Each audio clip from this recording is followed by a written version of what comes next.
अरे लड़की के मम्मी पापा कहाँ हैं भाई? उन्हें भी बुलाओ स्टेज पर। सबके फ़ोटो हो गए हैं, बस लड़की के मम्मी पापा बचे हैं। मैं कैमरामैन था। जयमाला स्टेज पर सभी के फ़ोटो क्लिक कर रहा था।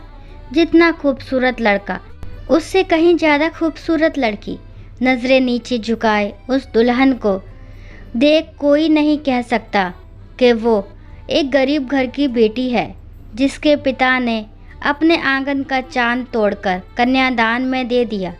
ऐसा लग रहा था मानो किसी रईस घर की गुड़िया को दुल्हन बनाकर बैठाया गया है, जबकि ये चांद तो उस बूढ़े गरीब माता पिता की पूंजी था। पंडित जी के जोर से कहने पर सभी की नज़रें लड़की के मम्मी पापा को ढूंढने लगी। लड़की के पिता मेहमानों के आगे हाथ जोड़कर खड़े खड़े सभी से पूछ रहे थे कि भैया खाना कैसा बना, कोई कमी हो तो माफ़ कर देना, लड़की वाले हैं ना। समाज कहता है कि लड़की वाले का पूरी शादी के समय सर झुका रहना चाहिए, इसलिए सभी से पूछ पूछ कर खाना खिला रहे हैं, कोई रह ना जाए। पिता को लड़के के दोस्त आराम से कंधे पर हाथ रखकर बाबूजी चलिए फ़ोटो खिंचानी है कहते हुए स्टेज पर लाए, तो उधर अगले प्रोग्राम की तैयारी में लगी माँ को लड़की की बहन स्टेज पर लेकर आई।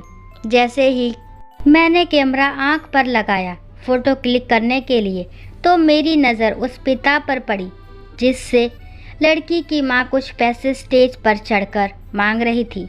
उस रस्म को पूरा करने के लिए जो दोनों के ऊपर पैसे की न्यौछावर के रूप में दिए जाते हैं, नंगे पैर, गंदी सी पैंट और पुराने से कोट पहने बाप के गले में पुराना पसीना पुछा हुआ गमछा पड़ा था। अपनी पत्नी की बात सुनकर हड़बड़ाए और दाहिने जेब से 2 50-50 के नोट निकाले। एक अपने हाथ में पकड़ा, एक अपनी पत्नी को दे दिया। लड़की की माँ दामाद के पीछे खड़ी थी और पिता बेटी के पीछे। स्माइल और क्लिक करके मैंने जैसे ही कैमरा हटाया तो देखा पसीने से भीगे चेहरे पर दाहिनी आंख से आंसू निकल रहे थे। पिता के हाथ कपकपा रहे थे और नज़रें समधी पर थी और कांपते हुए दोनों हाथ जोड़कर कोशिशें थी समधी से कह देने की कि मेरी बेटी से कोई गलती हो जाए तो माफ़ करते रहना। फूल सी बच्ची है मेरी, उम्र कोई 55 की होगी बूढ़े बाप की, और माँ की उम्र कोई 53 की। घर की इकलौती बेटी से आज निपट गया दंपति। ये आवाज़ मेरे कानों में जैसे ही पड़ी, मेरी आँख से उसी पल आंसू झलक पड़ा। आखिर कैसी किस्मत है एक बेटी के माँ बाप की के संतान होते हुए भी आगे की ज़िंदगी अब अकेले ही काटेंगे। जिस व्यक्ति ने स्टेज पर चढ़ते हुए अपनी चप्पल उतार दी हो, जेब में रखे पैसों के बच्चे 2 टुकड़े भी वापस कर दिए हो, और जिसने शादी में खुद के लिए छोड़ो खुद की पत्नी के लिए साड़ी तक खरीद के ना दे पाई हो, तो अंदाज़ा लगाया जा सकता है कि कितनी गरीबी होगी उनकी।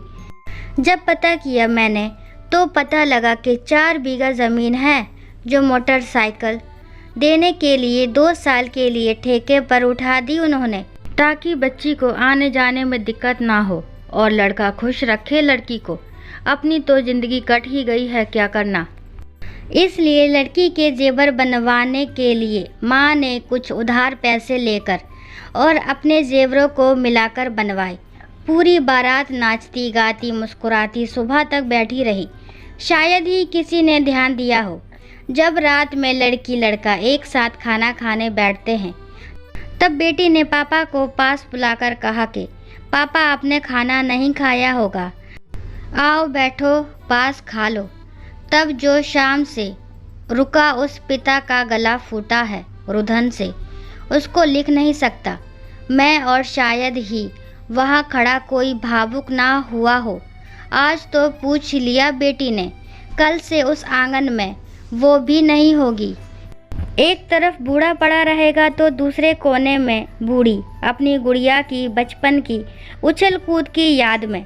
सबके लिए नॉर्मल सी बारात है, बहुत बड़ा त्यौहार है किसी का, लेकिन उस पिता के लिए क्या है मुझे नहीं पता। जब वो शादी तय करके आए थे, बेटी की तो पूरे मोहल्ले में मोतीचूर के लड्डू बांटे थे और उसी दिन से पैसे जोड़ने में लग गए। बेटी की पसंद की साड़ियाँ लाए, दामाद की पसंद की गाड़ी लाए, लेकिन अब बुढ़ापा कैसे कटेगा उनका? तो इस सवाल पर जमाना कहता है कि बेटी को तो जाना ही था, एक ना एक दिन समय काटेगा उनकी ज़िंदगी और ना जाने क्या क्या। मुझे आज भी दिखाई देते हैं वो कांपते हाथ जयमाला स्टेज पर उस बुजुर्ग के लाल गमछे से, जब उन्होंने 2 बार आंसू पोंछ लिए फिर भी आंख से आंसू निकलना बंद नहीं हुए। तो चेहरा कई बार कैमरों से छुपाने की कोशिश की उन्होंने, लेकिन हम तो देख ही रहे थे ना। खैर 2 महीने बाद जब पता चला कि दामाद और गुड़िया उन्हें अपने साथ ले गए और उस घर को खाली छोड़ गए, तब मैं एक बार और गया वहाँ, जहाँ एक खूंटी पर 2 साल की लड़की की फ्रॉक टंगी थी। वो शायद उस लड़की की ही थी जिसे देख देख कर शादी के बाद माँ बाप ने 2 महीने गुजारे होंगे और आज फ्रॉक को अपने खाली घर के हवाले कर गुड़िया की खुशियों के लिए विदेश चले गए। अब दूसरी कहानी, समय का फेर। ये कुलक्षणी जन्म लेते माँ को खा गई, फिर बाप को। इसके साय से भी दूर रहना चाहिए। ताई दांत पीस पीस कर कोसे जा रही थी। सबकी लात मार के साथ जूठन खा अनाथ बालिका रमा जैसे तैसे ताई ताऊ बुआ दादी के सहारे बड़ी हुई। उस पर कोड़ में खाज की तरह रमा का रूपवती होना किसी को फूटी आंख नहीं सुहाता था, क्योंकि फटे पुराने उतरन पहनकर भी उसका रूप दमक उठता। उसके सुंदरता के आगे घर की अन्य लड़कियां पानी भरती। फिर क्या था, रमा को नीचा दिखाने के लिए खा खा के मुटा रही है। काम के ना काज की। चाची का गुस्सा 7वें आसमान पर रहता था। थर थर कांपती रमा सिर झुकाए सबकी तिमामदारी में लगी रहती। उसकी बुद्धि भी बहुत तेज थी। जहाँ घर के अन्य बच्चे महंगे स्कूल में संसाधनों के साथ खींच तीर कर पास होते, वही सरकारी स्कूल में रमा को वजीफा मिलता। ला ये पैसे हमें दे। मुफ्तखोरी की आदत पड़ी हुई है। जख्म पर नमक छिड़कने वालों की कमी न थी। ईश्वर की माया। ऐसे ही रोते धोते गाली गलौज फजीहत के बीच अपने परिश्रम के बल पर रमा का चयन पहली ही बार में प्रशासनिक सेवा में चयन हो गया। पेपर मीडिया में रमा छा गई। पहचान वाले बधाइयाँ देने लगे। रमा को जली कटी सुनाने वालों का मुंह बन गया, किंतु आदत से लाचार ताई जले पर नमक छिड़कने से बाज न आई। देखना, ये मनुष्य लड़की वहाँ भी सुख से ना रह पाएगी। पड़ोसी से रहा ना गया, बोल पड़ी, अब तो बस करो। यही लड़की तुम लोगों का नाम रोशन की और इसी को भला बुरा कह रही हो। अब तो जख्मों पर नमक छिड़कना बंद करो। समय बदलते सबके मुंह पर ताले जड़ गए। दोस्तों, आशा करती हूँ ये कहानी आपको ज़रूर पसंद आई होगी। अगर कहानी पसंद आती है तो प्लीज़ मेरे चैनल को लाइक शेयर सब्सक्राइब करना ना भूलें और इस कहानी के बारे में आपके क्या विचार हैं कमेंट बॉक्स में ज़रूर बताएं। कहानी को लास्ट तक सुनने के लिए थैंक यू। राम राम, राधे राधे।